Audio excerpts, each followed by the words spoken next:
ได้ไผค่อยดูทาลูกกลับมาหาทานบ่มีไผอีกแล้วสิคือแก้วพ่อแม่เฮามีแต่หวังให้เจ้าเจริญใหญ่กว่าทางตนจังว่าคนในเมืองแม่นไผเทียมได้ผู้ที่หวังดีให้เฮาเจริญกว่าโตทานคือพ่อแม่เท่านั้นหวังให้เจ้าหุ่งเฮืองย่ามพ่อแม่ยังรู้เรื่องให้เฝ้าตอบแทนคุณสิเฮ็ดบุญแนวใดให้เฮ็ดไว้ย่ามฮู้ให้แลดูย่ามนี้ย่ามเพิ่นมีเว้าใดอยู่หรือสิบวชสืบสร้างแท่นจูคานำนมให้เจ้าเฝ้ากราบก้มนบนอบเอาเด้อคำย่ามพ่อแม่ยังมีอย่ามั่วเมาบ้าบัดหาเบิดบุญแล้วมีแต่เพียงได้คิดทำผู้ฟังคำแห่งขาฟังแล้วให้ไต่ตอง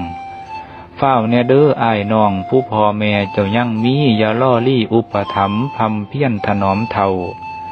นี่ละคือพระพุทธเจ้าอรหันต์ผู้ประเสริฐผู้ที่เกิดก่อล่างเฮ้าได้จนใหญ่มาก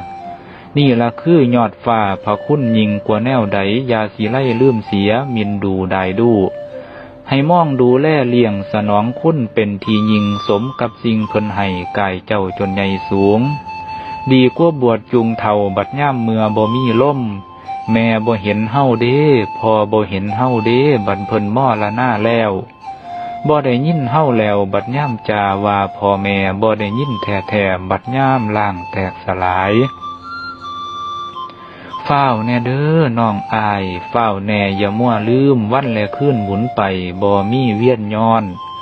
ตอนเพิ่นยังเป็นคนนี้ให้เฝ้าหาเลี้ยงเพิ่นแน่เฮ็ดหยังผิดให้เฝ้าแก่ย่ามเฒ่าบ่หมุดม่อน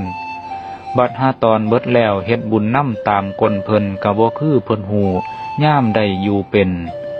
เหตุฉะนั้นอย่าหลีกเว้นการเลี้ยงเบิงม่านดอนทั้งบิดรของเฮาอย่าสุไล่ลืมได้ไผผู้สองเขือเข่าม่อละหน้าหลับลวงก็อย่าลืมก่อสร้างน้ำกลแต่งท่านทั้งตักบาตรและหยาดน้ำอุทิศแต่งแปลงกุศลสิเป็นผลพลาถึงทรงไปพ่ายซอยก็จะพ่อยพ่อใดน้ำเฮ้าที่สั่งอยู่ฟังเอาเด้อพวกหมู่ตามคำพี่เพิ่นแจ้งแสดงไว้แน่นอนทานเอ้ย